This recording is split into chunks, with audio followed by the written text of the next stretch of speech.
आज देखते हैं अवतल और उत्तल दर्पण के प्रयोग, है ना। इससे पहले हमने अवतल दर्पण और उत्तल दर्पण से प्रतिबिंब कैसे बनता है वो हमने देख लिया था। और अब देखते हैं दोनों उन जो प्रतिबिंब बने थे उनके बनने के की कुछ प्रॉपर्टीज़ हैं, जो 2-3 प्रॉपर्टीज़ हैं, उनका प्रयोग करके हम अवतल और उत्तल दर्पण के प्रयोग देखेंगे। तो सबसे पहले स्टार्ट करते हैं अवतल दर्पण का प्रयोग, ठीक है। देखिए क्या है अवतल दर्पण के प्रयोग में। सबसे पहले पिछला क्लास अगर आपने नहीं देखा है तो एक बार देख लीजिए, ठीक है। उसमें क्या है, अवतल दर्पण में 3 प्रॉपर्टीज़ का हम लोग प्रयोग करेंगे। किसके लिए?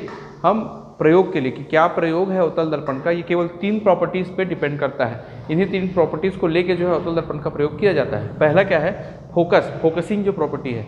देखिए पहला डायग्राम जब मैंने बताया था कि इसमें जब अवतल दर्पण बनता है, अवतल दर्पण से प्रतिबिंब बनता है, तो सबसे पहला डायग्राम बनाया था कि जब अनंत से कोई किरण आती है तो क्या होता है, समानांतर आपतित होती है, और समानांतर आपतित होने के पश्चात क्या होती है, वो फोकस पे जाके मिल जाती है। कहाँ पे? फोकस पे मिलती है। तो वही फोकसिंग है, मतलब आपका प्रतिबिंब फोकस पे आपको प्राप्त होगा। प्रतिबिंब कहाँ पे प्राप्त होगा? फोकस पे।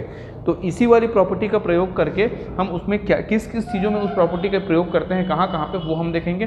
दूसरा है, तो इसमें क्या क्या है देख लेते हैं। सबसे पहले है सोलर कुकर, ठीक है। सोलर कुकर में क्या होता है, देखिए सोलर कुकर में एक पात्र होता है। देखिए ये एक सोलर कुकर का डायग्राम है, देखिए सोलर कुकर, ठीक है। यहाँ पे क्या है, एक पात्र है और उसके अंदर एक कांच लगा हुआ है। कांच कैसा रहेगा? अवतल दर्पण की तरह रहेगा, ठीक है। कांच जो है अवतल दर्पण रहेगा, और उसका फोकस, ये अगर अवतल दर्पण ऐसा है तो इसका फोकस कहाँ पे आएगा? बीच में इसका फोकस आएगा, यहाँ पे फोकस आएगा। तो इसी फोकस पर क्या रख दिया जाता है, उस वस्तु को, जिस वस्तु को हमको गर्म करना है, या जिस वस्तु को हमको पकाना है, कुछ है ना, कुछ भी पकाना है, उसको हम लोग उसके फोकस पे रखेंगे। तो होगा क्या, जब प्रकाश की किरणें, सूर्य से आने वाली किरणें अनंत से आएंगी, ठीक है, अनंत से आएगी, आने के पश्चात क्या होगी, वो पैरेलल आएंगी। जैसे कि मैंने कहा कि जब भी अनंत से आती है तो क्या होती है, पैरेलल आती है। पैरेलल आएगी यहाँ पे इस तरीके से। देखिए ये वस्तु जो है, ये लाइट आया सन से, ये ऐसा आया पैरेलल, ठीक है। पैरेलल आने के पश्चात कहाँ पे जाके फोकस होगी, ये फोकस पे जाके ये सारी मिल जाएंगी। ऐसा फोकस पे जाके वो सारी जो किरणें हैं वो मिलेंगी, और यहीं पे क्या है, सारा जो लाइट है वो कॉन्सेंट्रेट होगा, और वहाँ पे टेम्परेचर बढ़ जाएगा, और इससे क्या हो जाता है, खाना पक जाता है, ठीक है। ये सोलर कुकर। तो सोलर कुकर में कौन से दर्पण का प्रयोग करेंगे, तो अवतल दर्पण का प्रयोग करेंगे, ये आपको याद रखना है, ठीक है। दूसरा चीज़ देखते हैं। देखिए पहला फोकसिंग का ही प्रयोग अब हम लोग डिश एंटीना में करेंगे। डिश एंटीना क्या होता है, ऐसा आकार का रहता है, ठीक है। एक हमेशा देखना वो अंदर ऐसा दबा हुआ रहता है, अंदर से उभरा हुआ रहता है कि नहीं, अंदर से ऐसा दबा हुआ रहता है। वो इसलिए रहता है, और उसके फोकस पे एक जो है रिसीवर रहता है, इसके फोकस पे रिसीवर रहता है। उस रिसीवर पे क्या होता है, रिसीव होता है। लेकिन यहाँ पे लाइट रिसीव नहीं होता है, यहाँ पे क्या होता है, इलेक्ट्रोमैग्नेटिक वेव्स। देखिए लाइट भी एक इलेक्ट्रोमैग्नेटिक वेव है, हमने पहले ही पढ़ लिया है, ठीक है। तो लाइट की तरह ही क्या होते हैं, जो अन्य इलेक्ट्रोमैग्नेटिक वेव्स हैं उनकी भी सेम प्रॉपर्टी होती है। वो भी क्या है, जब अनंत से आती हैं, है ना, सैटेलाइट से जब किरणें आती हैं अनंत से ऐसा आया, ठीक है, और कहाँ पे फोकस होगा, यहाँ पे।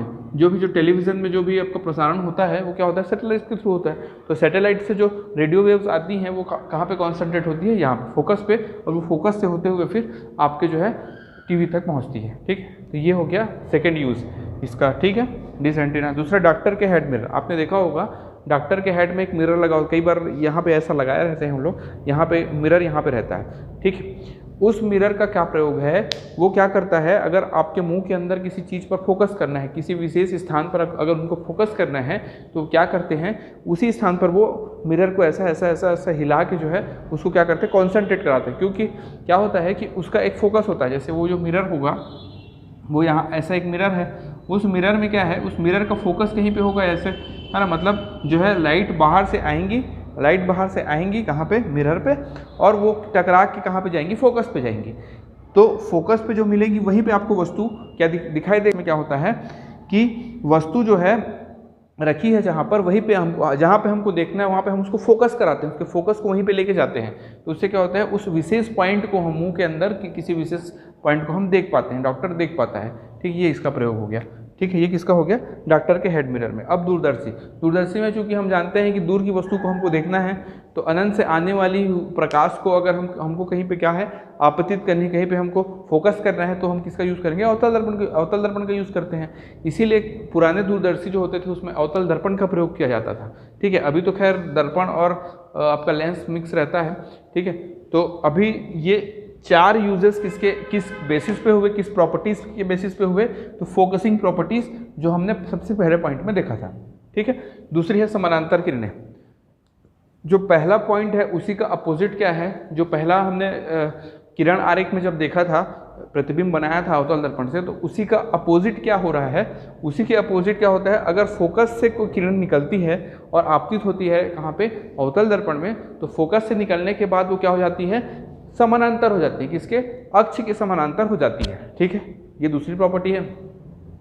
तो इस प्रॉपर्टी का प्रयोग हम लोग कहाँ पे करते हैं, देखिए जैसे सर्च लाइट और गाड़ियों के हेडलाइट। सर्च लाइट मतलब टॉर्च, देखिए ये टॉर्च है, जैसे ये टॉर्च है, इस टॉर्च में क्या होगा, यहाँ पे ये देखा होगा आपने, टॉर्च ऐसा लंबा रहता है और अंदर में ऐसा उभरा हुआ रहता है ना, अंदर से ऐसा ये अवतल दर्पण लगा होगा, यहाँ पे क्या लगा होगा, अवतल दर्पण, ये अवतल दर्पण है, ठीक है। उसके बाद यहाँ पे इसके फोकस में एक लाइट लगी होती है, इसके फोकस में क्या लगी होती है, एक लाइट, यहाँ पे लाइट। अब इस लाइट से जब प्रकाश निकलेगी तो क्या होगा, ठीक है, ये बल्ब लगा होता है, इस बल्ब से लाइट निकलती है ऐसा, ठीक, चलती है ऐसा, तो फोकस से निकलने के बाद क्या होना है, पैरेलल होना है। तो पैरेलल बीम मतलब फिर ऐसा हमको मिलने लगता है, ऐसा सीधा फोकस्ड, मतलब ये जो लाइट निकली है वो क्या होगी, फोकस्ड होगी, ऐसा फैलेगी नहीं चारों तरफ। हमको क्या चाहिए, टॉर्च का प्रयोग क्या है कि हमको फोकसिंग चाहिए। जब किसी समानांतर बीम चाहिए अपने को, समानांतर बीम है ना, मतलब जो लाइट निकले वो क्या हो, किसी विशेष डायरेक्शन में ही जाए, चारों तरफ फैले ना, तो इसी के लिए हम लोग टॉर्च का प्रयोग करते हैं। टॉर्च में क्या प्रयोग करते हैं, अवतल दर्पण का प्रयोग करते हैं, ठीक है। समझ में आया। ये फोकस पे लाइट रखी होती, फोकस पे बल्ब लगा होता है, उस बल्ब से जो लाइट निकलती है फोकस से निकलती है, और फोकस से निकलने के बाद वो पैरेलल हो जाती है, ठीक है। ये एक प्रयोग। दूसरा है गाड़ियों के हेडलाइट। जैसे ये मान लो कि एक गाड़ी है, इसका हेडलाइट है ये, इस हेडलाइट पे क्या लगा होगा, यहाँ पे एक लगा होगा अवतल दर्पण, ठीक है। यहाँ पे क्या लगा होगा, एक अवतल दर्पण लगा होगा, और इसी के फोकस पे, इस अवतल दर्पण के फोकस पे क्या लगा होता है, इस अवतल दर्पण के फोकस में एक बल्ब लगा होता है। अब बल्ब से निकलेगी लाइट, मतलब कहाँ से निकल रही है, फोकस से निकल रही है, अवतल दर्पण के फोकस से निकल रही है।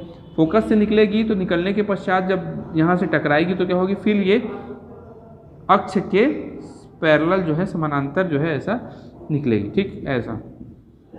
तो इस तरीके से हमको क्या होगा, हमको जो है, हमको रास्ते पे, किसी रास्ते पे चलना है तो वो क्या होगा, गाड़ी का जो हेडलाइट रहेगा उसी के सीधे में अपने को बीम्स प्राप्त होंगी, है ना, ऐसा निकलेगा। तो उतने ही एरिया को हम देख पाएंगे, अपने को रोड को बस देखना होता है ताकि दूर तक लाइट जाए, है ना। इसी वजह से यहाँ पर भी क्या होता है, हम गाड़ियों के हेडलाइट में अवतल दर्पण का प्रयोग करते हैं और समानांतर पैरेलल बीम वाली प्रॉपर्टी का प्रयोग करेंगे, ठीक है, पैरेलल बीम वाली प्रॉपर्टी।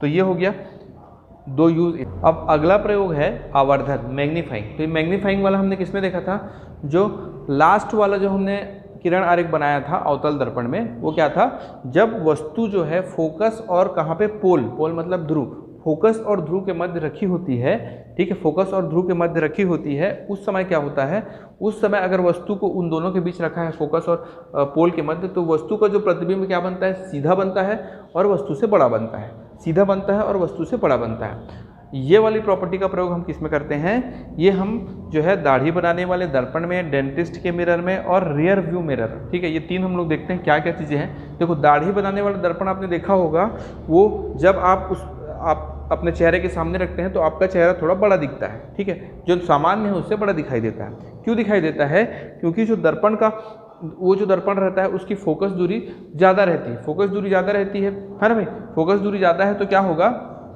वो जो वस्तु है वो वस्तु हमें बड़ी दिखाई देगी। अगर फोकस और ध्रुव के मध्य आती है तो वस्तु क्या दिखाई देती है, बड़ी दिखाई देती है। जैसे कि ये मान लो अवतल दर्पण है, इस अवतल दर्पण में वस्तु यहाँ पे रखी हुई है, मान लो ये इसका पोल है और यहाँ पे उसका फोकस है, फोकस बहुत दूर में रहता है उसका, तो आप अपने चेहरे को कहीं पे भी रखोगे तो आपका चेहरा जो है बड़ा ही दिखाई देगा, ठीक है। तो ये फोकस यहाँ पे रहता है, तो जब भी वस्तु आएगी तो इन दोनों के बीच ही आएगी, फोकस और पोल के मध्य।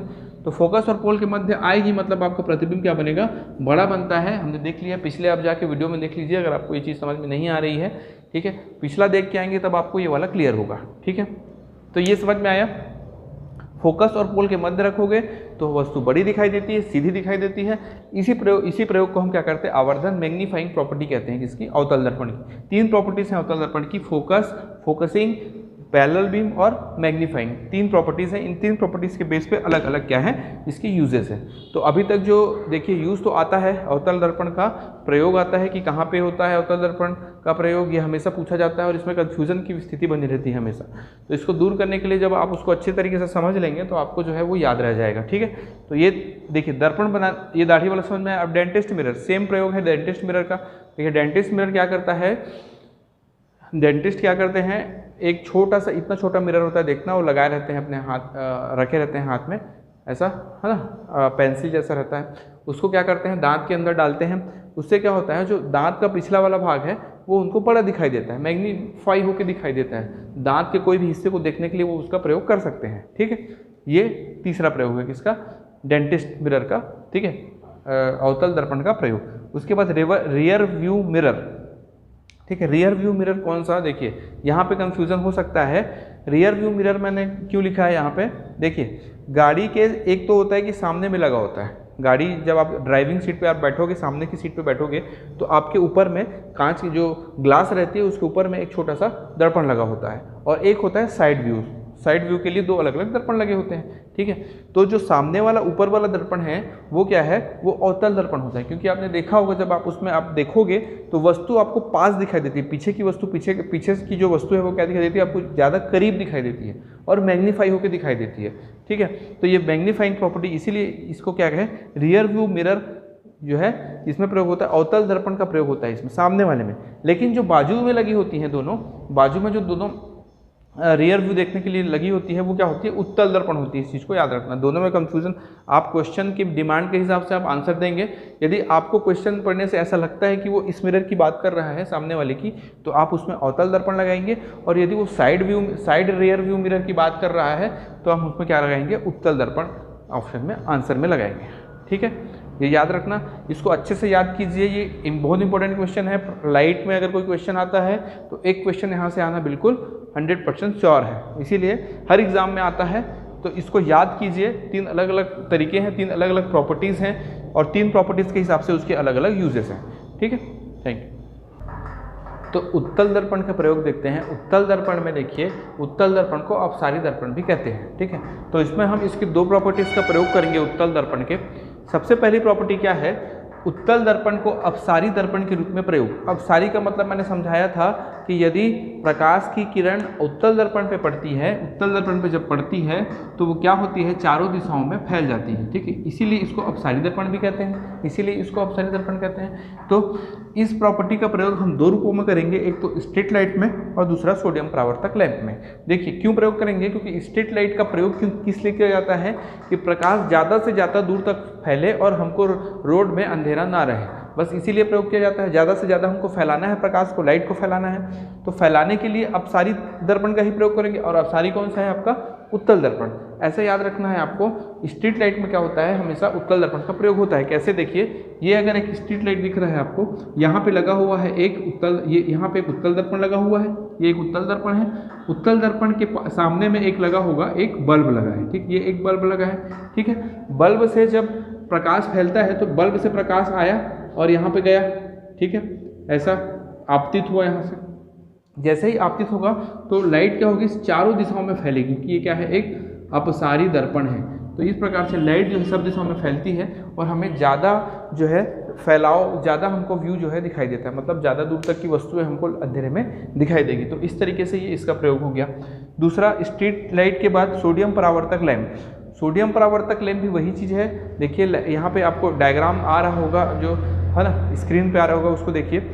सोडियम परावर्तक लैंप भी सेम चीज़ है, उसमें भी यही प्रॉपर्टी का प्रयोग किया जाता है। उसमें भी हमको लैंप है तो लैंप है मतलब हमको उसको लाइट को फैलाने के लिए प्रयोग करना है, और लाइट को फैलाना है मतलब अपसारी दर्पण, और अपसारी दर्पण मतलब उत्तल लेंस, उत्तल दर्पण, ठीक, ये चीज़ याद रखना।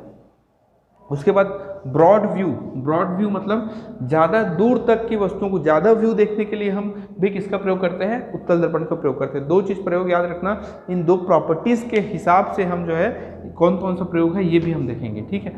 तो ब्रॉड व्यू में एक तो साइड रियर व्यू मिरर, देखिए मैंने अभी जस्ट बताया, अवतल दर्पण का भी प्रयोग बताया था, जिसमें रियर व्यू के लिए जो ऊपर में लगी होती है वो उसमें अवतल दर्पण होता है, जो साइड में लगी होती है उसमें उत्तल दर्पण होता है। क्यों उत्तल दर्पण होता है, क्योंकि हमको पीछे की जो वस्तु है वो दूर से आ रही है, वो हमको दूर से आ तो रही है लेकिन उसके आसपास की वस्तुओं को भी हमको देखनी है, मतलब वो छोटा देखना है हमको, वो छोटे रूप में दिखाई देता है देखना, वो बड़ा नहीं दिखता हमको। जो साइड वाला जो मिरर रहता है उसमें जो वस्तु पीछे से आ रही है वो छोटी दिखाई देती है।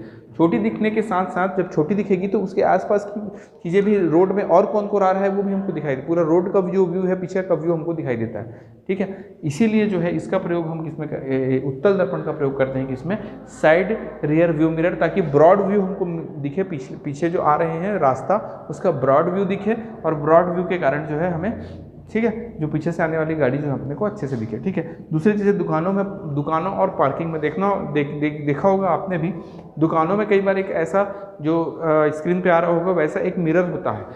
उस मिरर में क्या होता है कि बहुत ज़्यादा व्यू हमको दिखाई देता है, क्योंकि वो उभरा हुआ होता है तल, और उभरे हुए तल में जो है आपको दूर तक की वस्तुएं हमको दिखाई देती है, ठीक है। तो इसीलिए उसका प्रयोग दुकानों में भी करते हैं, और पार्किंग में भी, जब पार्किंग करते समय जो ब्रॉड व्यू देखने की ज़रूरत हमको पड़ती है तो वहाँ पर भी एक वो लगा होता है, दर्पण लगा होता है, ठीक है। उस दर्पण का प्रयोग हम किस में करते हैं, ब्रॉड व्यू के लिए करते हैं। उसको एंटी थेफ्ट मिरर भी बोलते हैं, जो दुकानों में भी लगी होती है और पार्किंग में भी लगी होती है, ठीक है।